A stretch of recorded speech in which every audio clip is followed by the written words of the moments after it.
think it would be Inspector Gregson. I just don't know what evidence we would provide, right?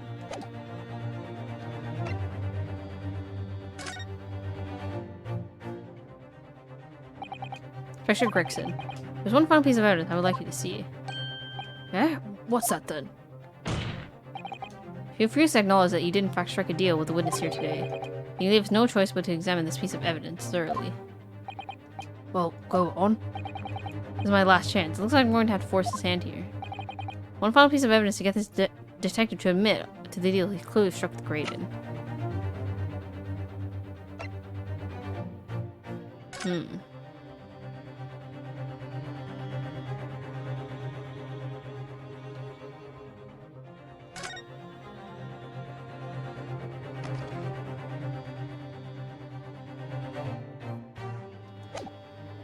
Would I present the music box? I don't really know why, though.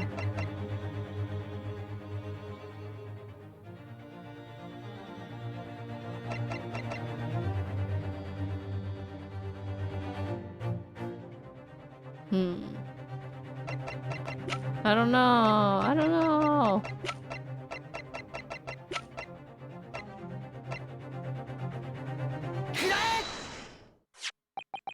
Is that Mr. McGillicuddy's peculiar music box, Counsel? Yes, with the disc already in place, ready to play.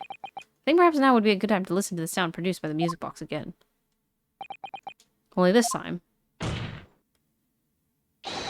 with the second disc, we've just discovered is set in place as well. Goodness, this disc, Counsel. No, wait! Oh, I can't let you do that. Why not? Because it's got nothing to do with this case. That's why. Not true, Inspector. Eh? The defense has already proposed. The sounds heard by the court earlier from this music box were part of a Morse code message. We know that Morse code comprises of 2 distinct tones. The defense believes that the second disc contains the second tone needed to complete the message. Now that we have a chance. And now we have a chance to confirm that theory. For crying out loud, Sunshine, we're talking about state secrets here. If you're gonna let in the whole courtroom hear confidential information like that, it's treason. And do you admit the charge? In order to protect those state secrets, you engage in unlawful dealings with a witness. You're mad. If you let that secret information out to the public domain, you'll make an enemy of the entire British government, you idiot. Let's not forget, Inspector, that you, a Scotland Yard officer, leaked confidential case details to a witness. That you continue to lie to the court, and all because, by fair means or foul, you're determined to do your duty. Well, by fair means or foul, I'm prepared to do mine. Don't you dare. I will stop at nothing to protect my client. I don't care who I make an enemy of.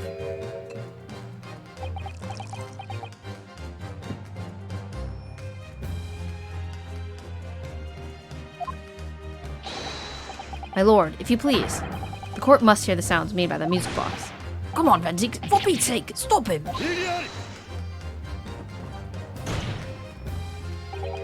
Inspector, you should know my methods by now. I'm a prosecutor. I'm no Scotland Yard puppet. In this courtroom, my duty is to the law. So let me propose a toast. To uncovering the truth. By fair means or foul. No! Very well. The defense's stance here is that of the prosecution have been made very clear, I feel. Therefore, in accordance with the defense's request, the court will now listen as this music box is set in the operation once more. This time, with the second disc in place, both discs playing simultaneously.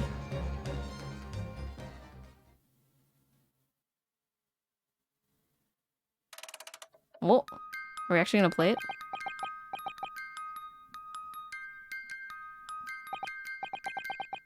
Oh, listen to that. It's unmistakable now.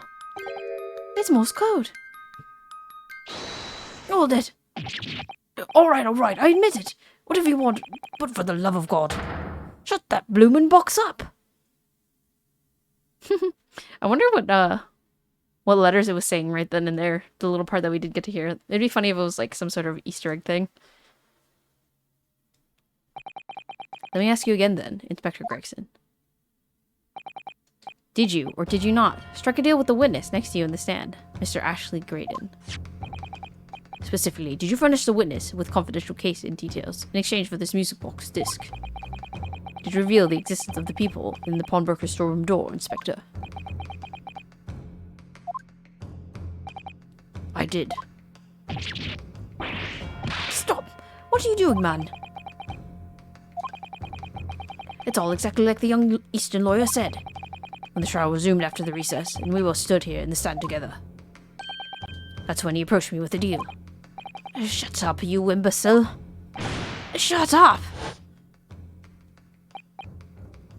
Psst, you there. You're the detective who turned up at the pawnbrokery the other day, aren't you? I may have something you're looking for, Inspector, with me at this very moment. So how about a trade? I suggest you accept. For information that may make certain individuals uncomfortable will soon become very public indeed. I couldn't let that information become public knowledge, not under any circumstances. So I accepted the man's proposal and told him the details about the case that should have put him in the clear. The people in the storeroom door, and the bloodstains on the overcoat. By giving false testimony, the witnesses intended to have the defendant wrongly accused of murder.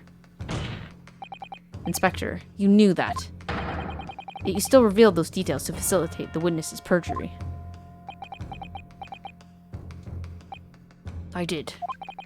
But then it turned out the people had only been made that night after the incident took place. Scotland Yard wasn't aware of that, if I'm perfectly honest.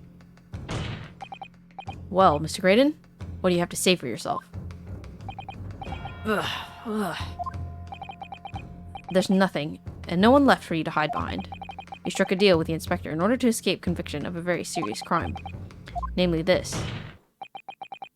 You are the third intruder who broke into the pawnbrokery on the night in question. And you perpetrated the murder of the proprietor, Mr. Pop Windebank. You... Traitor! Oh my gosh. Ah! Oh my gosh, don't kill him. Ah!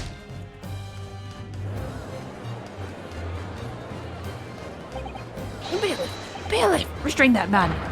At once! Holy moly. And that's it then. It's all over.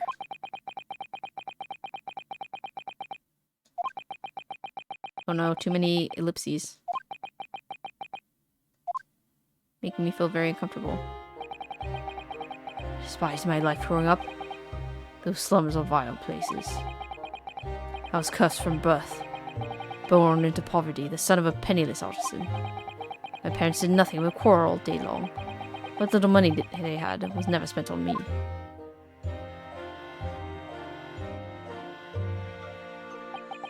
So I set about studying, to better myself, to one day escape from that hellhole. And you eventually became a communications officer. I admire your determination. Then you decided to try to sell government secrets?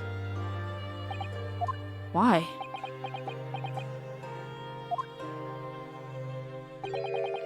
Isn't it obvious? Because I wanted money. Even now, years later, the nightmares of my life in the slums wake me in the small hours.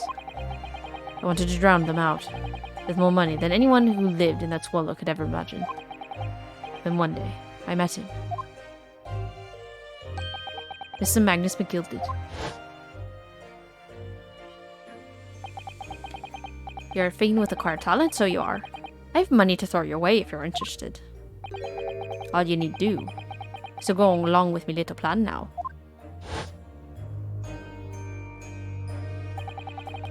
I was to steal the ministry's telegraphic message logs. McGilded would buy them for a handsome sum. I was responsible for the inspection of the ministry's communications office. It was a simple enough task. The lure of the devil's offerings. How easy it is to succumb. But you must have surely realized the seriousness of the crime you were committing. For that reason, I took great lengths to ensure that my actions were untraceable. By using the music box.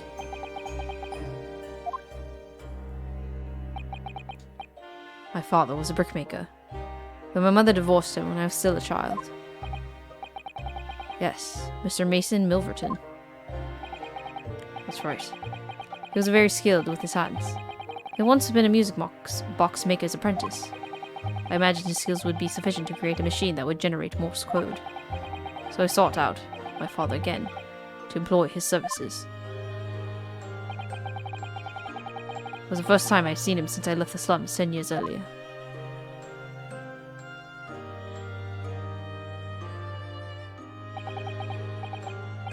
Look at you, Ashley. What a fine gent you've become, eh? He was a different man to the one of my memory. A thin, frail old man. But poverty had never broken him. Never corrupted him like it had me. I was sure that he wouldn't help me if I told him the real reason. So I made up a story. I got some work for you, Father. I need some music box discs made. Music box discs, eh?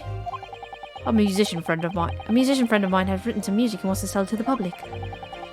I brought the score with me. There are 2, actually. Oh, I'd be delighted, son.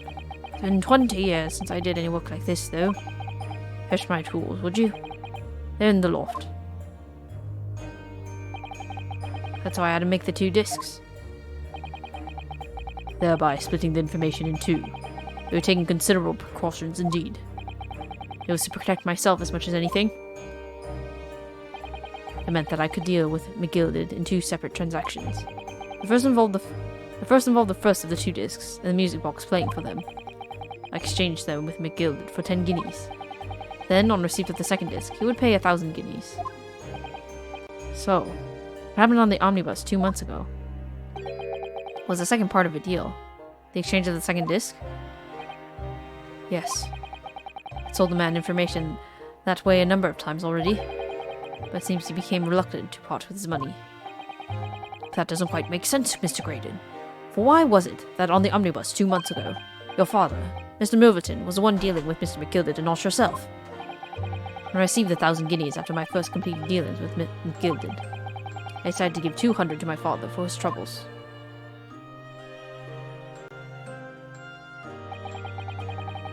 But my father realized something was amiss. In time, he worked out that I must be involved in something dubious. And when he did, he said to me, "Next time there's an exchange, you let your old man do it, understand? Otherwise, I won't take your money anymore."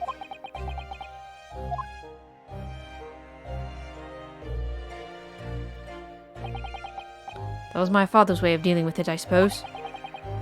Climb into the omnibus, hand over the second disc, and take the money from McGilded. That's it. He had no idea what was actually on the disc I'd ask him to take. He never knew.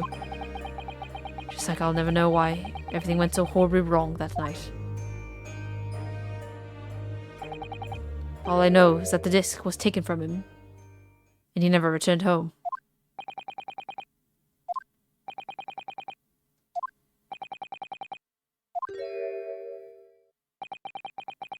It was only then that I found out what sort of a monster McGilded really was. So after 10 years of not once uttering it, I swore on my father's name.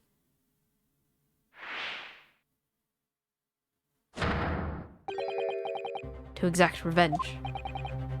Revenge? As anyone with even the remotest knowledge of the man will no doubt be able to imagine, McGilded brought all his wealth and influence to bear in the most despicable of ways. To crush any semblance of justice in this trial. The crime scene was tampered with, evidence was fixed, and the witnesses were bribed. The trial 2 months ago was a farce from start to finish. My feet had barely touched British soil back then, and I walked into that hornet's nest completely unaware of the sinister background to it all. I made plenty of money out of my dealings with McGilded by then, so I spent nothing in my arrangements 2 months ago. I knew exactly who to hire. If you're willing to pay the price, there are people in this city willing to do anything you ask. McGilded himself had shown me that. Are you saying that? I think you have the picture now. After he twisted everything to his favor in this courtroom to ensure that he walked free, I took matters into my own hands and delivered the justice that monster deserved. That tragic accident following the trial here 2 months ago was planned and executed. By yours, truly. He set it on fire. Holy moly. McGilden's death that day was caused by this man. Everything is ready, sir. If you'd like to follow me into the courtroom. What's this, officer? This sooner than I was led to believe. Hope it's not inconvenient, sir. There are some changes to the schedule. Well, I must be making tracks now. This time for the inspection. They're going to examine the omnibus again, so I'm told. I asked if I could be present for it myself.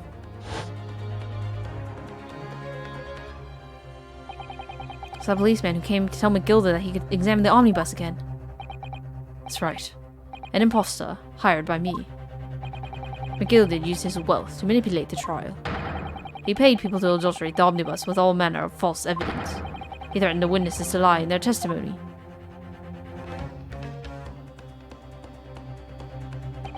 So I gave the man a taste of his own medicine. Once the omnibus was doused in paraffin.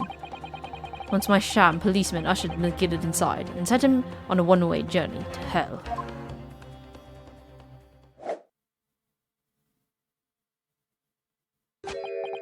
An eye for an eye. That's how I avenged my father's death. A spine-chilling account indeed. But that wasn't the end of it for me. There was a loose end, you see. A loose end? Yes, and I should think it's obvious. The second disc, which my father had taken to exchange with McGilded. Ah, yes. There was indeed no mention of it in this man's trial 2 months ago. Clearly because it had been removed from the scene of the crime. When I realized it was missing, I remembered something. Something from the first time I dealt with McGilded.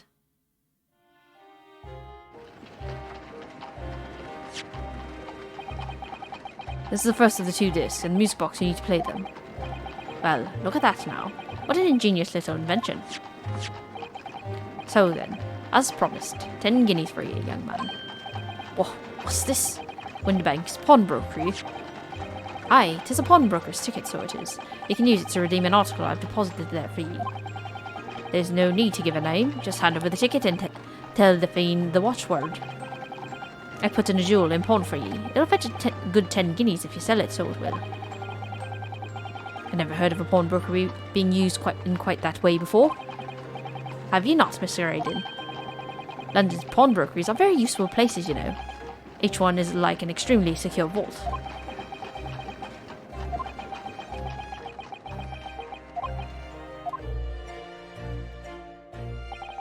So I knew that if he had taken the steps to hide the disc, it would be in that pawnbrokery somewhere. On the night he killed my father, he must have entrusted the ticket to someone. Yes, to Gina. I remember now that when we first met you at Windbanks that afternoon 2 days ago, you had a description of Miss Lestrade written down. How did you know who you were looking for? From the trial. The pickpocket's testimony was clearly peculiar, anyone could see that. I realized immediately that she was another of McGilded's pawns, that he must have threatened her somehow. I was fairly convinced it would be her who had the ticket, so I started to make some inquiries. I had a strong suspicion the girl would come out of the woodwork on the redemption deadline. He was absolutely right. And yes, sure enough, she did. All I needed to do was wait until the girl went into the Windbanks to redeem the articles. But unfortunately, she redeemed only McGilly's overcoat and then 1 disc that was in its pocket. That all-important music box was the second disc, with the second disc inside was missing. Because it had already been forfeited 2 days earlier. I was unaware of that fact. Had I not been, I could have avoided my nighttime excursion. Meanwhile, as our investigation into the stolen government secrets was progressing, it picked up on the fact that McGilled was involved. Inspector, you've recovered fast. My orders were to recover the stolen information as quickly as possible, so I started gathering the fellow's possessions and examining whatever we could lay our hands on. We had a full-scale investigation going on at the yard. We had to keep it quiet as we could. Then, when the inspector here took the disc from me in that pawnbrokery that day, I became nervous. I was sure the music box and the second disc were still in the shop somewhere, so I knew that it was a race against time. I had to find those articles before the police did. So that's what prompted you to break into the place that same night. With the help of your old friends, the Skulkin brothers. what happened that night in the pawnbrokery, I can only describe as a nightmare. While Nash and Ringo were searching the counter, I located the music box I sold to McGilded on the shelves of forfeited articles. And the second disc was inside. Yes. I slipped it into my pocket with a very deep sigh of relief. But then, something entirely unexpected happened. What are you doing in my shop?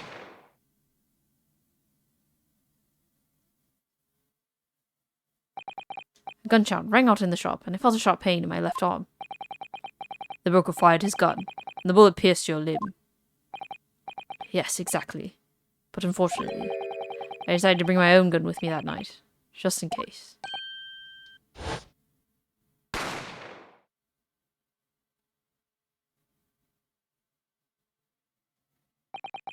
Before I knew what was happening, I had fired back. The man had already turned to flee. I had intended to fire in his direction, much less kill him. But unfortunately for both of us, the bullet hit home. It struck him in the middle of his back, as he fled through the storm door for refuge. A sorry tale. It all took place in the blink of an eye. I don't imagine Nash and Ringo even realized what had happened at first.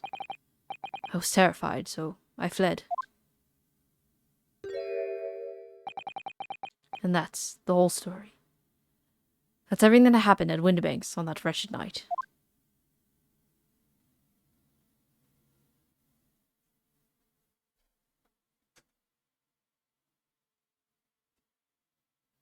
Wow.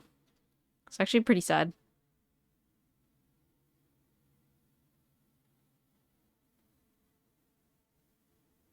He was just a poor boy from a poor family.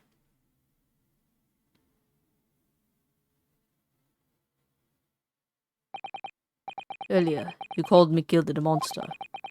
A man who uses wealth and influence to distort the facts and escape justice for the crime of murder. What tragic irony. What you have done is exactly the same.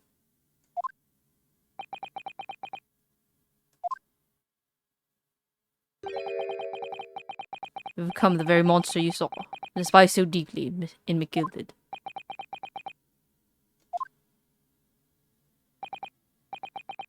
Yes, I think I have.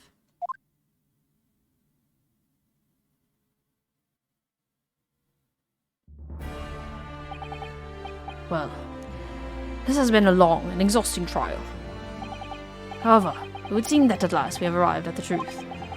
Inspector Gregson, what of Mr. Ashley Graydon? He's been restrained, my lord, and is being escorted to the yard. He'll be charged with the murder of Mr. Windibank and the stealing of government secrets. Very good. And you, Inspector? Regrettably, you'll have to face charges yourself. Yes, my lord. Of course.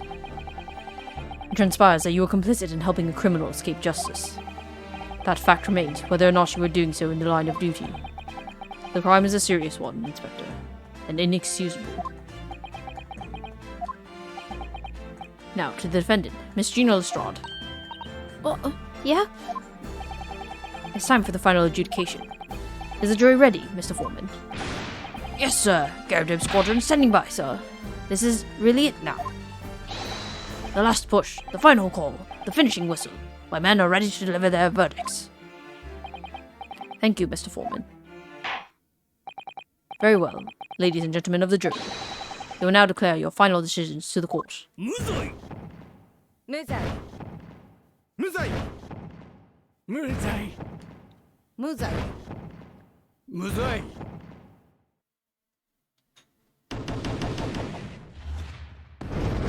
Yahoo!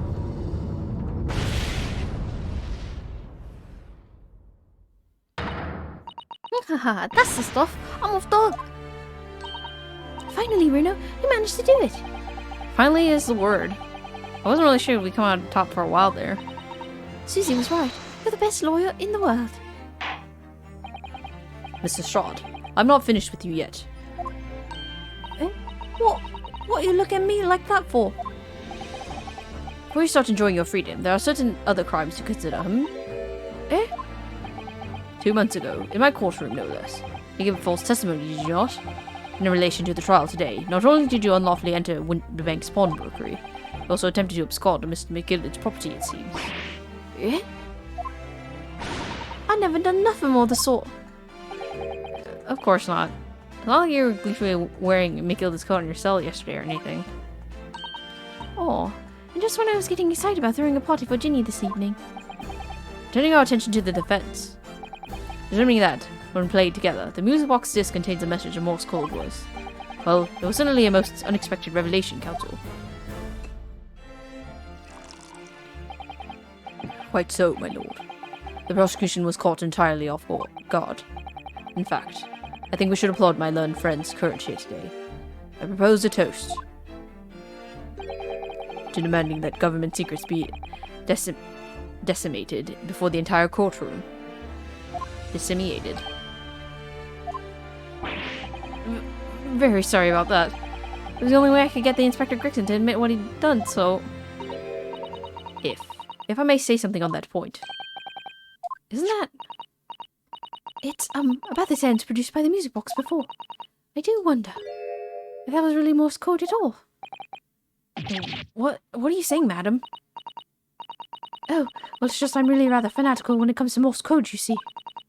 So much that the whole word seems to be covered in dots and dashes to me, in fact. Goodness, madam. An unhealthy level of obsession one feels. But I must say that, in my opinion, the sounds produced by those 2 discs were nothing more than that, meaning a series of 2 different tones. What? Can that really be? It wasn't Morse code after all. My lord, the defense would like to listen to the music box again. Are you off your nut? How many times do I have to tell you? Those discs contain ministerial secrets, Sunshine. This courtroom is not an appropriate forum to discuss the nature of government communications. We know McGill conspired to trade national secrets with our enemies, secrets acquired from Mr. Graydon. Now that the man has admitted to his crimes, we have no need to pursue the matter further. Ugh, but it's really gonna bother me.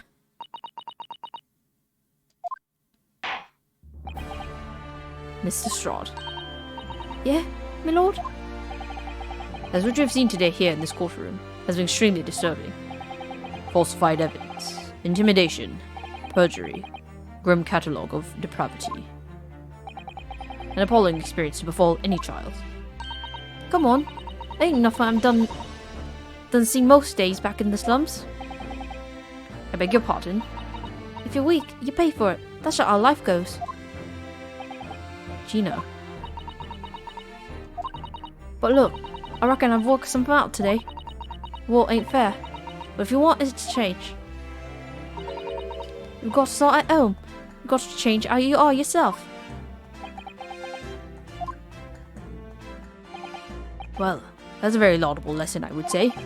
I eagerly look forward to the born-again Mr. Strahd never gracing my courtroom with a presence again. Now, with regard to the murder of Mr. Pop Winterbank, proprietor of pawnbrokery business on Baker Street, I hereby declare the defendant, Miss Gina Lestrade, not guilty.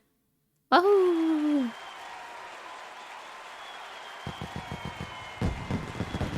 Fireworks in the courtroom. Well, she's shooting them. Ha ha ha! Oh my goodness.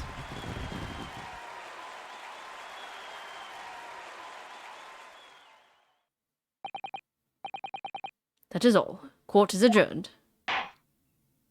Phew. What a heckin' long trial.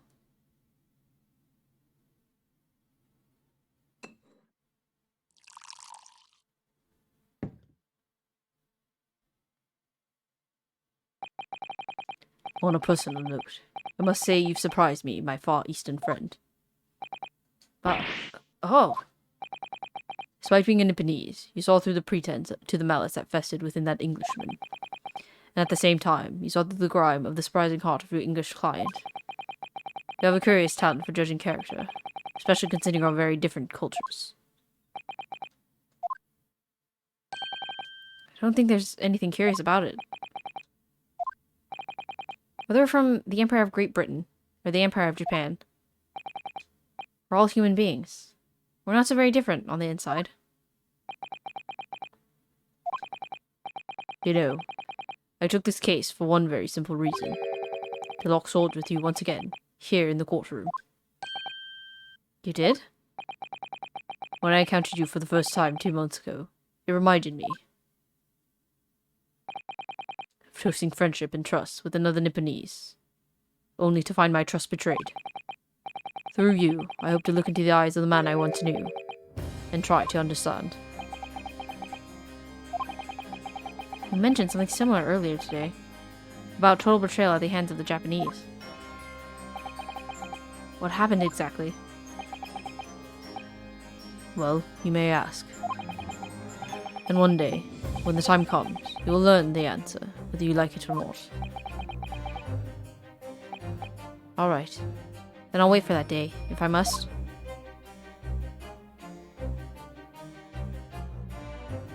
I want to be known as the Reaper of the Bailey, in my retirement from service 5 years ago. It gives me cause to wonder if our meeting has some deeper purpose. So, farewell, my learned Nipponese fellow. Until we meet again. And now I will go buy another cup, because I broke mine again. For like the 15th millionth time.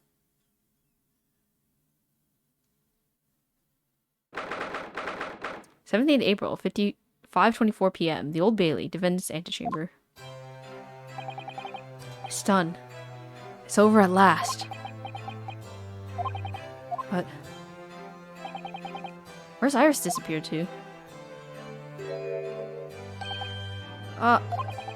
Congratulations, Gina. I knew it all along. I knew that you were innocent. Well, you did what you said, Mr. Naraodo. You believed in me, right up to the end. You're as odd as your name. What's odd about it? I told you I had faith in you, didn't I?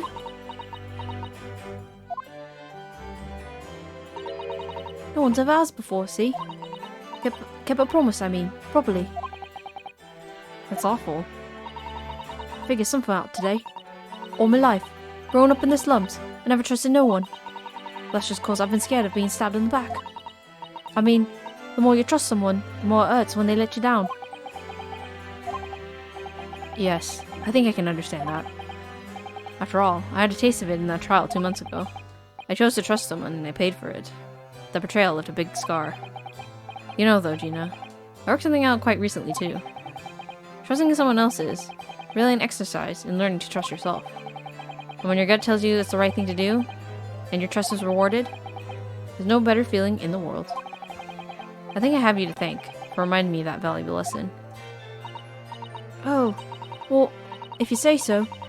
Don't make a fat lot of sense to me, though.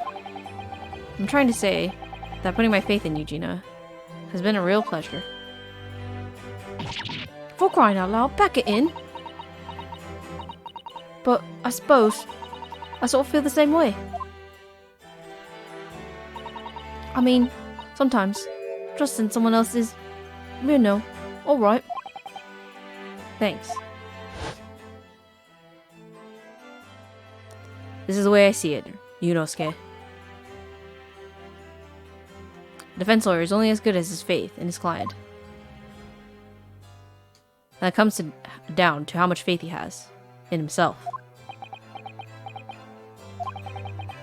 After this experience, I'm starting to feel like I understand what you mean.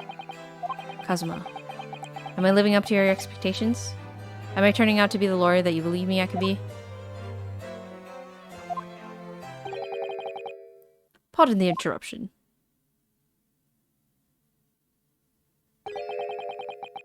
But what the deuce does a man have to do to be noticed around here, my dear fellow? Ah, that voice! It's too late for that voice now, Mr. Naruhodo. I've been standing here patiently in the corner of the room for an eternity. Ha ha ha. Yes, it was me all along, I would have said when you finally noticed me. But you people, with your incessant babbling. Ah, Mr. Jones. Oh ha ha. Yes, it was me all along, you see? Oh, what a weirdo. I'd assumed you'd been taken back to the hospital, to be honest. Indeed, I was, but I managed to escape again. Oh. I happen to be aware of one or two foibles of the doctor who was tending to me. I merely made my knowledge of them known to the man, and he happily issued me a leave of absence. How very above board. But enough of my adventures. That was a fine victory, Miss Naruhodo. Your tireless efforts justly rewarded, I feel. Congratulations are in order. As a close friend, I tip my hat to you.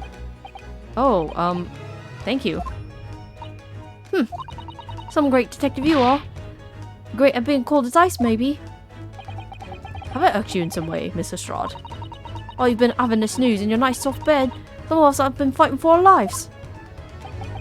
Ah, well, that bullet did cause me to lose a substantial amount of blood, it's true. So I have indeed been feeling somewhat cold. Not as perhaps as cold as ice, but, well, have a feel. Could you take your hands off of my neck, please, Mr. Sholmes? And, in some way, I suppose, congratulations on order for you, too, Miss Lestrade. What's that supposed to mean? Why so half-hearted? Well, naturally, it isn't my intention to alarm you, but an acquittal in a trial that with that particular prosecutor is perhaps a little precarious. Well done, Mr. Sholmes. Not alarming in the slightest. Oh, the Reaper, you mean? Because anyone who's found not guilty in a trial he was working on winds up dead anyway. Is that it? The very point I was trying to make. As exemplified by the fate of Mr. McGilded, in fact. Ah, but of course, I pay no attention to such irrational drivel myself. Yeah, well, it don't bother me. Oh, really? Of course not. The way I see it, the Reaper's a bit like him upstairs. Him upstairs? You mean, like, God? Yeah, him upstairs knows what's what, right? He knows what people are like on the inside. He won't have got the wrong end of the stick. There's some coves like that bog rotter what are rotten to the core. At the end of the day, him upstairs makes sure they get what they deserve. I suppose that's one way of looking at it. Divine justice is one thing, though. The Reaper taking matters into his own hand and claiming lives is another. Well, I ain't like the McGildeds of this world, so I ain't scared. I got principles, see?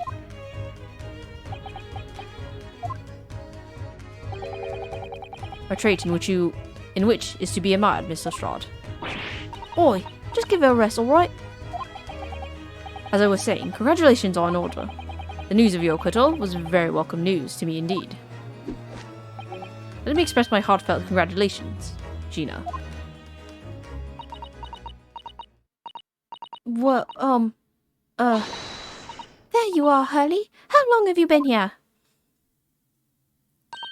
Honestly, I went to the main entrance especially to meet you there. Iris, my dear, I do apologize.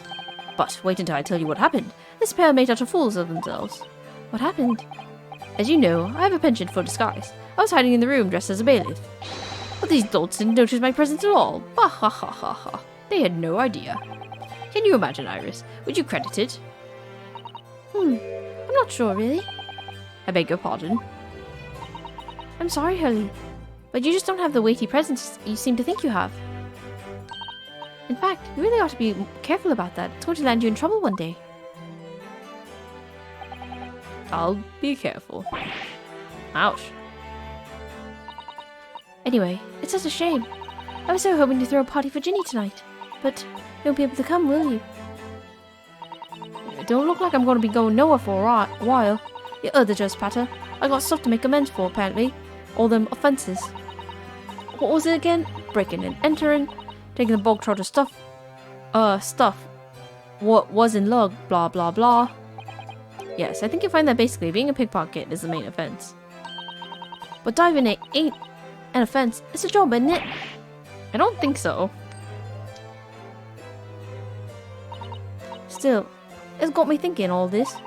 Maybe I should start looking for another line of work. I mean, you didn't start off as a lawyer, did you, Odo? Well, no. But I was never a pickpocket. Well, anyway, I reckon I could make a change. I'm gonna do something for all them lot like me from the slums. Something that makes a difference for them. That's a wonderful idea, Ginny. I'm sure you can do it.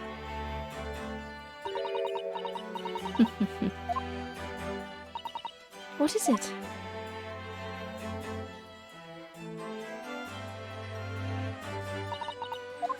Nothing. Miss Gina Lestrade. The prison carriage has arrived, ma'am. Come with me to the rear gate at once. Right. Well, looks like I'm off then. Yes. Goodbye, Gina. And good luck.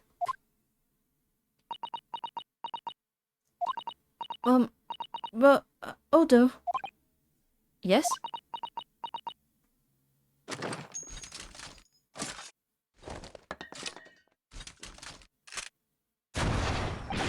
Ah! What was that for? I don't know. I mean, I don't know what to say, so... Ah, indeed. Perhaps the situation calls for a phrase hitherto missing from your vocabulary, Miss Lestrade. Yeah? On occasions such as this, I would reckon a simple thank you. Oh. Oh, yes. It's good advice, Ginny. Right. I see. Well...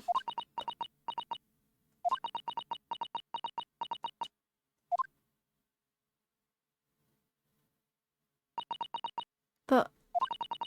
Thanks. Odo.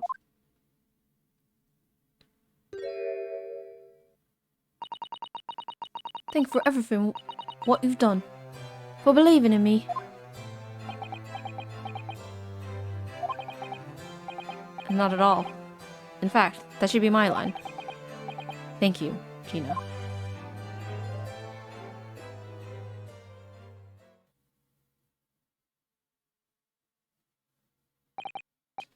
Well, there she goes. I wonder if I'll ever see her again. Well, well. Quite the indomitable pigpuss. Oh, I nearly forgot. I brought a paper outside. It's a special edition and this trial is all over the front page. Pickpockets, innocence proven. Isn't it wonderful? You should have shown it to Gina, Iris. She would have been thrilled. Oh no, how silly of me. Ah, but anyway, would you like the good news or the bad news? Not this again.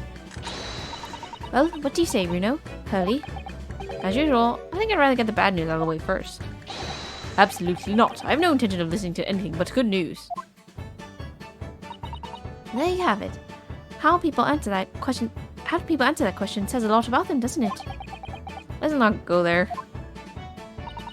Alright then. Maybe let's start with the good news this time. Rain has finally stopped. It is a record level rainfall apparently. Well, that is good news indeed. We can journey back in greater comfort. Alright then. What's the bad news? The huge storm has left the sea is very choppy. The channel is in particular awful, so the sailings out to Dover had been delayed by a day or more. Wait, Dover? That's right. If we head to the station immediately, we may still make in time to wave Susie off. But, it won't be a train, surely. We couldn't be that lucky. Who do you think I am, Mr. Naruhodo? Mr. Holmes? I rushed to Victoria Station earlier and made arrangements for a special express. If we hurry now, we shall be there in time for dinner. And I know of a fine restaurant that serves the most delicious baked sole. The great detective does it again. Indeed he does. I happen to be aware of a number of rail transport directors' foibles. Merely made my knowledge of them known to the man, and they heavily laid on the locomotive. Elementary. Just an idea, but it might be wise to stop manipulating people that way. What are we waiting for then? To London, Victoria!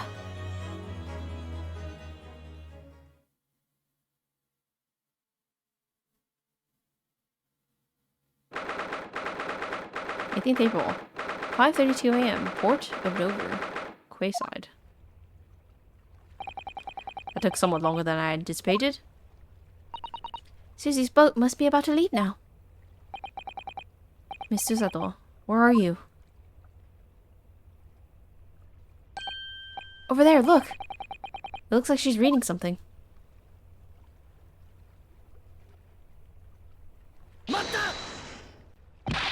Miss Susato, wait! What are you doing?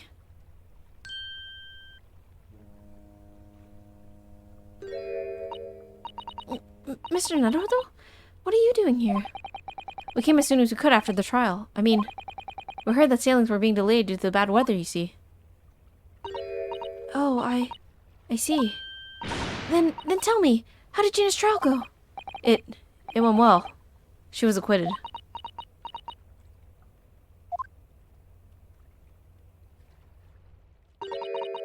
That's wonderful. Really wonderful news.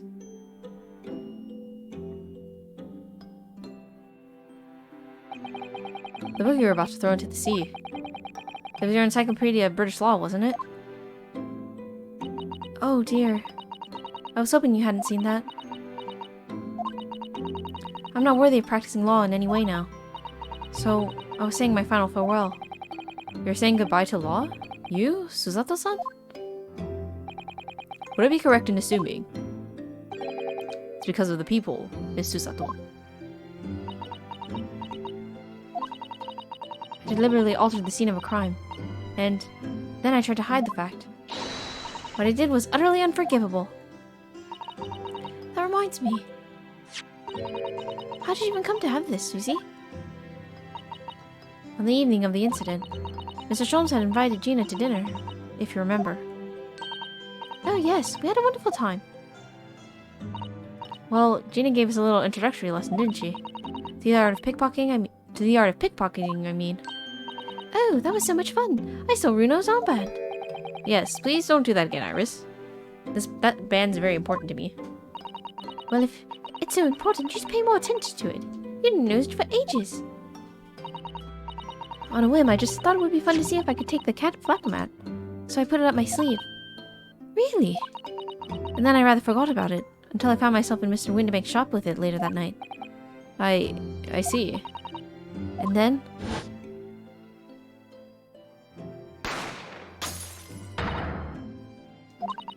Mr. Sholmes!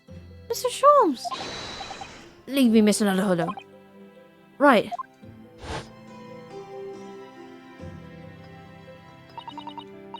After Mr. Naruhodo had left the shop, I started to think. The door started to play on my mind. The storm door, you mean? Yes. If Gina was anywhere in the shop, I realized it could be only behind that door.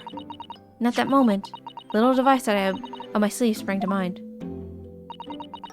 I was so worried about Gina, I simply had to know. So, you used the cat flap-o-mat to make the people in the door. It's captured in a photographic print of the shop. By one of Hurley's red-handed recorders. Indeed. It was of the first importance at that point. Precisely when the people was made, that information would prove to be Mr. Naruhodo's greatest weapon. Though naturally, without proof, it would have unmounted to nothing. When I looked through the hole in the door, the sight of that met my eyes made my blood run cold. Thoughts started to run through my mind. I remembered that trial 2 months earlier, the trial of Magnus McGilded. I thought about how he manipulated the evidence and arranged false testimony to secure his freedom. It made the British justice system feel very dark and sinister to me. And then, a terrible thought occurred to me. What if some wicked criminal was planning to do the same thing now? From the appearance of the crime scene, it looked exactly as though Gina had shot Mr. Windibank. Even though I was sure she would never have done such a thing. You were worried that the true culprit would try to frame her for the crime. That's right. When I realized it would be very difficult for anyone to give false testimony in this case. What do you mean? Well, the crime appeared to have happened behind the door of a locked room. For someone to claim falsely to have witnessed it, there would have been a way to see beyond the door. Ah. For which a people would be the very thing. Only the people I had made wasn't actually there until after the crime had been committed, of course. And the criminal would know that, so it wouldn't make any difference. But the possibility of a rather ingenious trap was there, was it not? A trap? Is that why she did it? So, is that why you kept it a secret, Susie? You never mentioned that you made a peephole to anyone, not even to the police. I know. I knew that at the time what I was doing was wrong, a criminal offense even. That's why I decided to confide in Mr. Sholmes. And Mr. Naruhodo was completely backed into a corner, with no other possible means of escape. The truth about the people could save him. That was my plan. She really does think of everything. But then, why didn't you just tell me everything before the trial began? My dear fellow, you're not thinking straight. If she had done that, it would have rendered you complicit in the whole escapade. Ah. You could have been disbarred if you had been seen to have knowingly tampered with the crime scene. But Mr. Susato decided to shoulder the burden of responsibility alone. For your sake, and Miss Lestrade's. Miss Susato. The truth is, when it happened, I did it because I lost a little of my faith in the law. Oh. I was worried that the right person wouldn't be convicted of the crime. But the moment I allowed myself to think that is the moment I lost my right to call myself a judicial assistant.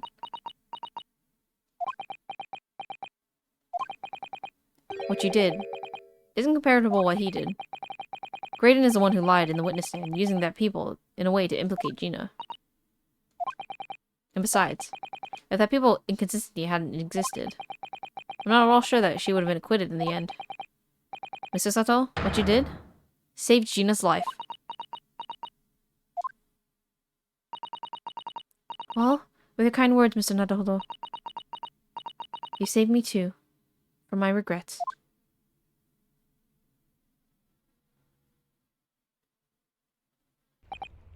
Well, we must all be thankful that Miss Lestrade's freedom has been assured. Yes, exactly. Although some of the loose ends in that trial will continue to play on in my mind, I'm sure. But the revelation that the music boxes contain secret messages, Mr. Naruhodo. What a triumph to work that out. I'm full of admiration. Well, actually, the argument wasn't quite as compelling as I thought it was. Oh, it wasn't? There's a communications officer among the jury members, you see, a telegraph operator.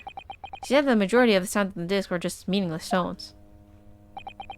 As one would expect. After all, we are talking about secret government communications. No doubt they were written in cipher to avoid being readily understood should they have been intercepted. In cipher? I see. Because then we could never have hoped to understand the message anyway. You know what? I bet... What if you flip the music... What if you flip the music discs around? What if you put them in the opposite ones? Nonsense, my dear fellow. It's quite a zero-pipe problem, I assure you.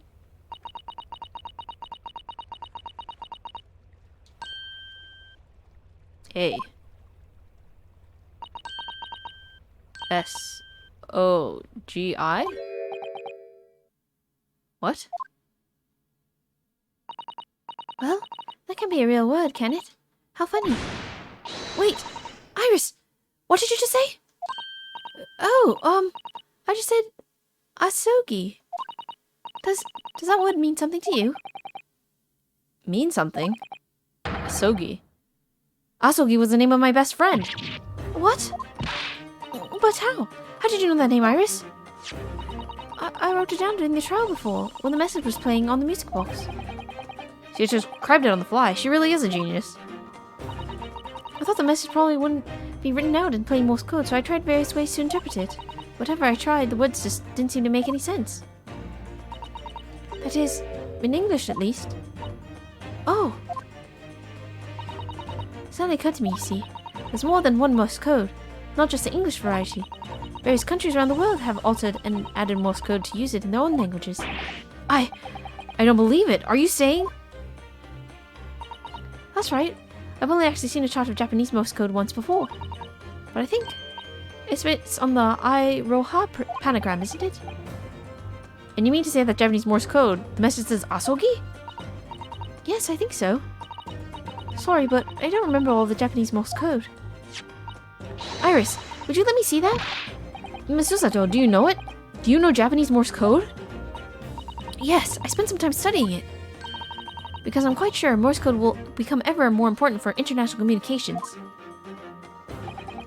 Then might I recommend, my dear madam, that you focus on your efforts on the English version. Be that as it may. Iris, show me the message, please. Of course. Oh my gosh, we're divulging in government secrets. Illegally, I guess. But what can this possibly mean? Whatever's in that long sequence of supposedly meaningless dots and dashes. It's made the color drain from Susato-san's face. There's no doubt that this message is written in Japanese Morse code. So the British Empire has been using Japanese for its secret communications. I don't understand the reason why, but the message appears to be a list of 4 people's names. 4 names? The first is K, Asogi. Kazuma Asogi. Why? Why was his name on the disc? The second is A, Shin. Shin? I don't recognize that name. Third is T, Gregson. Gregson? Ah, it would seem Tobias Gregson is the 3rd man on the list. Now what's his name doing in a secret government communication as well? And the last name. What's the matter, Miss Susato? It's just so strange. So unexpected. Oh, what is it, Susie? Don't keep us in suspense. The last name is J. Wilson. What? Wilson? John H. Wilson, you mean... Daddy? It says only J. Wilson, so I'm afraid I can't be sure. Then, after the 4 names, it reads, if I translate from Japanese, that is all 4. And that's the end of the message. Or rather, the end of what you noted down, Iris.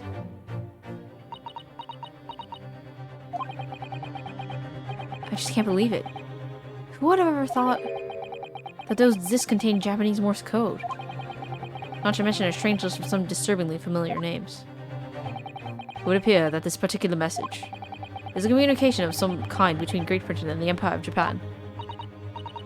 So, Daddy could be in Japan then? Where Susie and Reno come from? Oh, well... No, that's not really likely, really, is it? I mean, there are thousands of people with the surname Wilson, and there must be lots of J's among them. Professor John H. Wilson, visiting professor of medicine at the Imperial Yume University. We can't tell Iris about that now. We just can't. This is so strange. Somehow involving the case of Mr. Windermake's murder today. I feel like I've rolled back to Boulder at the mouth of a very dark cave. I do wonder if perhaps it's a dark cave that we shouldn't go wandering inside.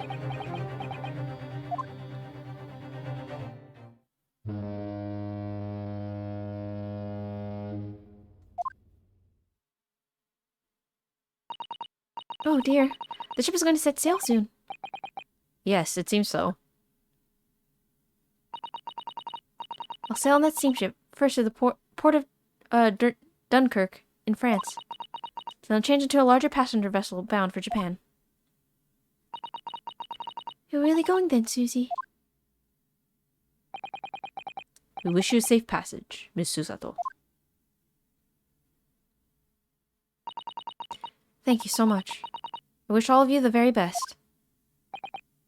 Miss Susato, I had hoped to have you always at my side, to guide me and support me. Mr. Naruhodo. Please, come back soon.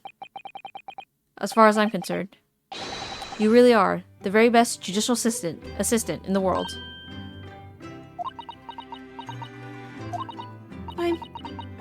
I'm quite sure. I'll be back before you know it. Really, Susie? Oh, now don't forget, Iris. I made you a promise I've yet to fulfill. A promise? About your manuscript. Ah.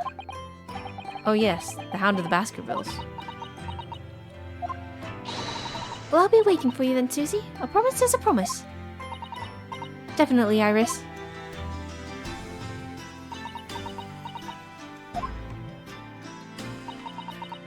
Mr. Naruhodo? Yes? Do you remember the first time we met? Yes, of course. On the SS Buria, when I was dragged out from that wardrobe still half asleep. If I remember rightly, you threw me halfway across the cabin with a Susato takedown. You know very well that I'm talking about after that. It's strange, but being thrown together as we were in that case, I somehow felt straight away that you were the perfect person to continue Kazuma-sama's great legacy. Miss Susato. And my instincts were right. I really want to believe. No, I'm sure that I'll be back soon. Farewell until then.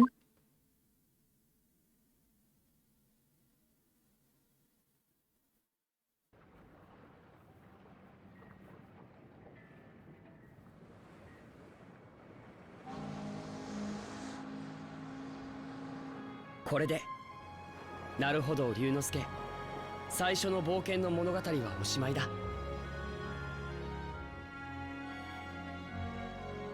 思えば不思議な運命に導かれてここまで来たような気がする。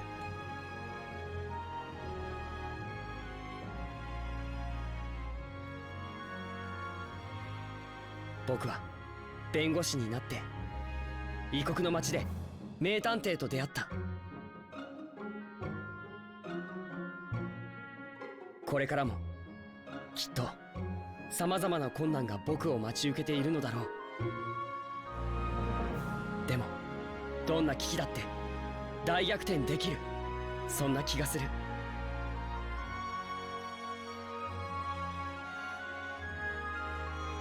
だって僕には世界最高の仲間がいるのだから。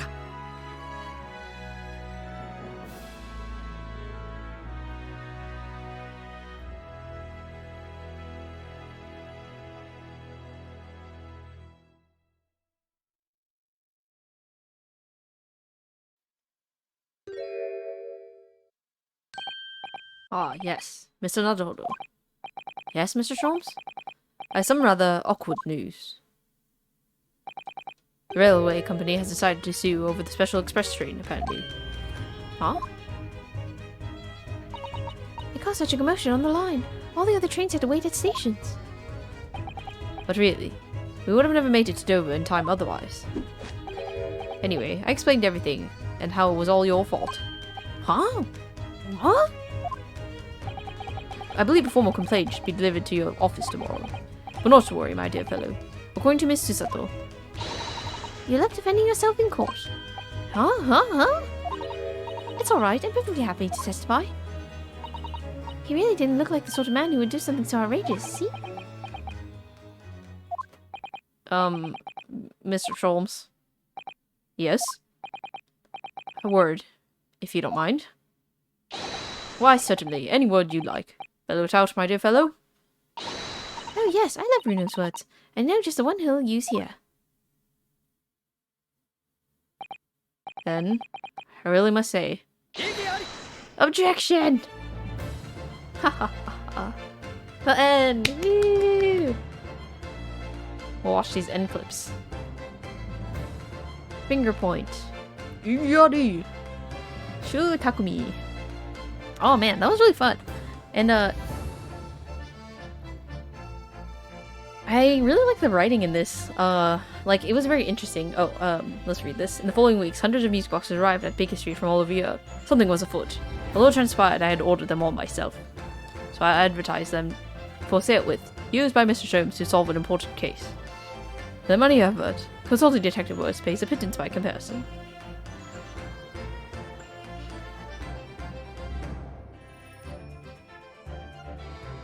Guess we're gonna have a teeny bit of an epilogue here. Ah, I haven't slept a wink. This manuscript is due tomorrow now. When I'm this busy, Hurley usually cooks me breakfast. Well, cooks is an overstatement for some dry toast and insipid coffee. I didn't miss Susie and the lovely Japanese breakfasts.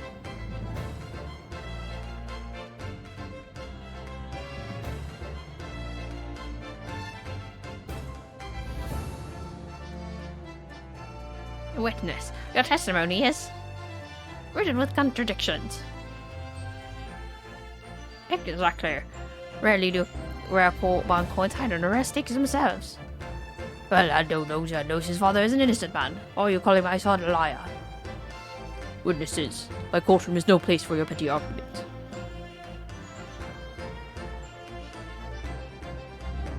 But yeah, I found the story really fun and interesting. And it was just the right difficulty. Having delivered the Russian dancer to shore in Shanghai, I had to lay low on the steamship for a while. But last night, I apprehended an extremely suspicious Japanese national on board. I've done nothing wrong. All I did was give Wagahai's offspring refuge in my pocket. A man's bringing some kittens on board and suddenly he's a hardened criminal. That's not fair.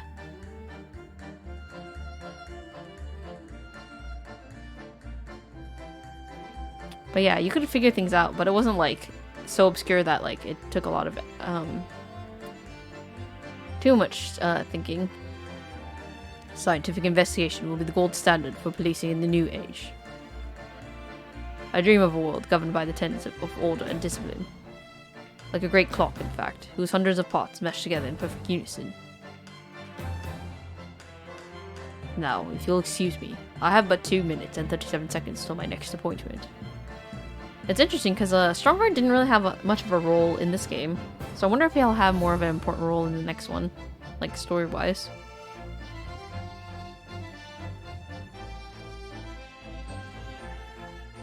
The latest Rance magazine is out. I'm in it again. Whenever I say that one line she wrote now, I get a standing ovation. Want to hear it? Not bad, I suppose, for an amateur.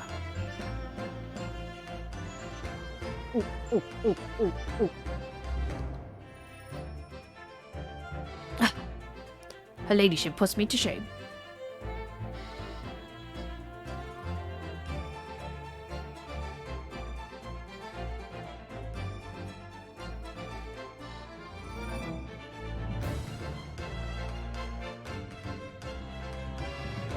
Been visiting the old girl on a daily basis, of course. Journey, my old jailbird. I must say, battling with those bally stairs every day has done wonders for the Dicky Peg.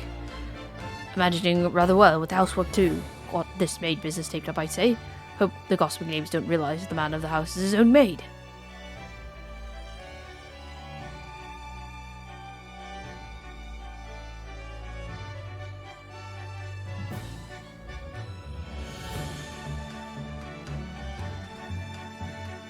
My Rolly is back on the beat again. All thanks to the Reaper. There's nothing I enjoy more these days than hunting out small change in the gutter. I'm a better Bobby now, looking out for Londoners that drop her pennies and my lovely wife. Oh, Pat. Oh, Rolly. That poor guy, he must be so tired all the time.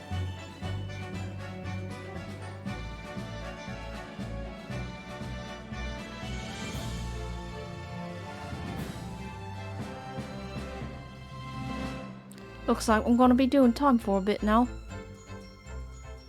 But Iris comes every day for a natter, so it ain't too boring. She's always going on about all them cases what Sholmes is looking into. Criminal investigations are kinda interesting when you get into them. Oh, there we go.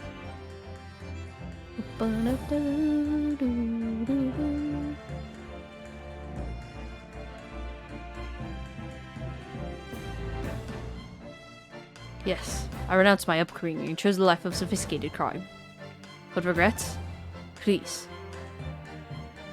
Give over, bruv. That ain't the Ash we used to know. We got timing in to plan a comeback of Miverton and Selkin's milk run, right? The three must go Watsons. Milk in the neighborhood for all it's worth. Silly.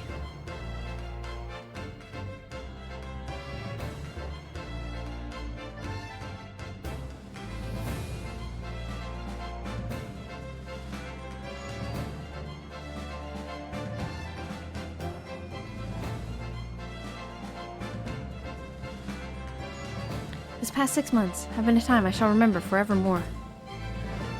Painful goodbyes and wonderful encounters. I've come to realize that's what life is all about. Naruhodo-san, I promise. Your assistant will return to you one day. But for now, I'll leave you with many memories and a heartfelt wish that life will treat you well.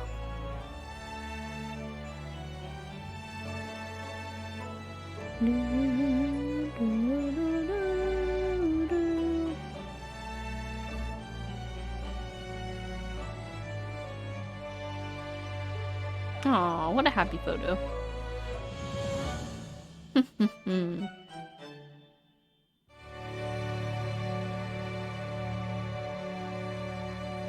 Rigiati.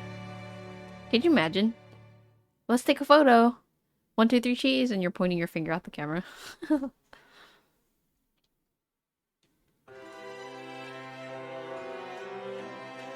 Oh, look, it's them.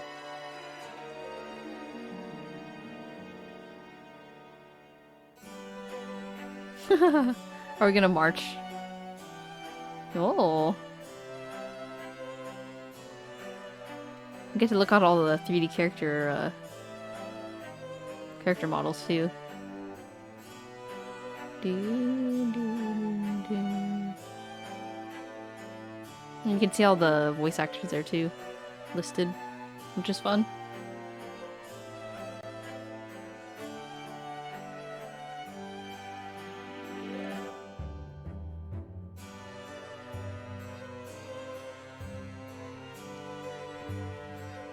She's still a mystery lady though. I feel like because we don't know her identity, so I wonder if she's gonna show up in the next game too. And she was never prosecuted, right? She got off the hook.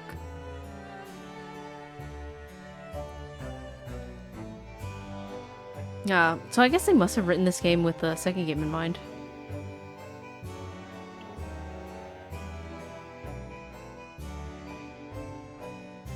What was also interesting is that there wasn't really any, like, bad guys, right? Like, one guy who just, like, ended up murdering someone else for something bad.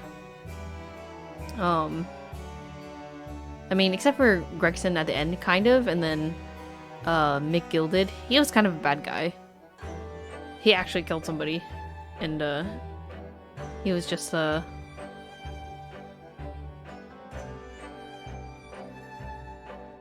evil rich guy who got away with everything.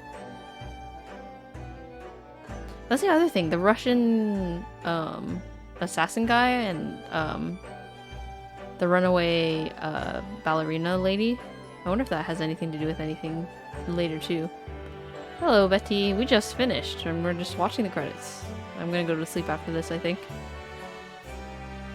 Have you finished this? The first game yet?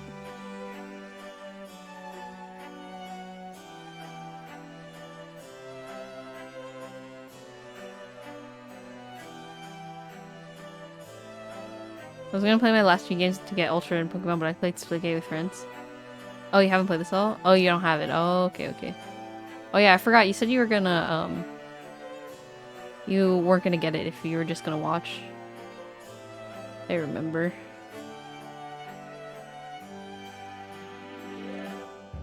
Mr. McGilded.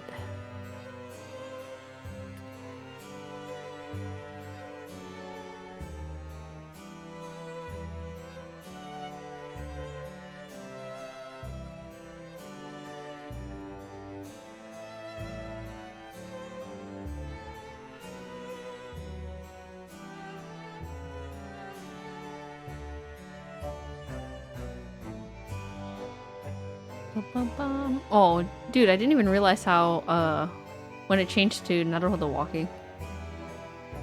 And there's no more, Asugi. Kazuma.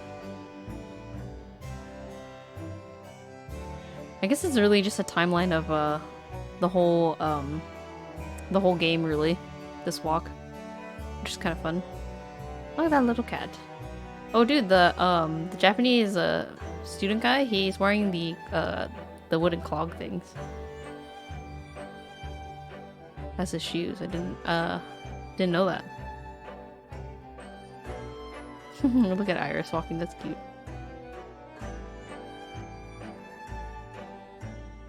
Hello, Mr. Bad Zeeks.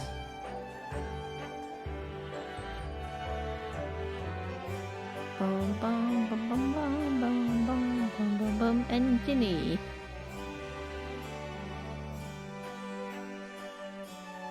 I wish I could have done her better justice, because if I had a better London accent that I could do. It's a very fun accent to do. I'm just not very good at it, I think.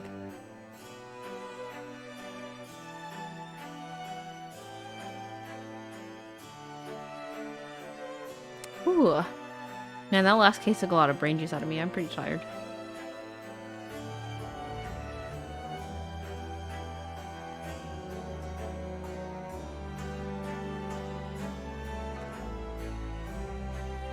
Sorry, I honestly didn't hear anything you just said because my friend was talking to me. It's okay. I was just talking to myself. It's fine. What is Splitgate, by the way? The Great Ace Attorney Adventures. Finn. Woo! We did it. Halo plus Portal combined. Oh, that sounds fun. Oh, look at that picture. What a nice picture.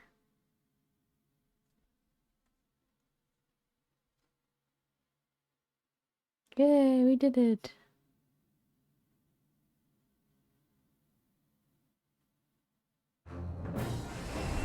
Whoa, look at the background now. What was really nice is that, nice touch is that they changed up the background according to where you are in the story, so that's pretty cool. Oh, start playing for your last save in the select adventure. So now that we finished the game, see Hound of the Baskervilles, and then it starts back at the beginning, right? Could we continue from this? No, that's from the Port of Dover. So that would just take us back to the beginning of the first game.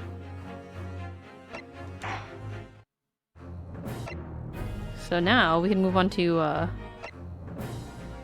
Ace Attorney 2 Resolve. So that's what we'll do next time. Oh yeah. Oh man. So that was really fun. I'm pretty tired, so I will go to bed now, but that'll be the end of the stream, and thank you so much for watching, and I will see you all in the next one. Goodbye!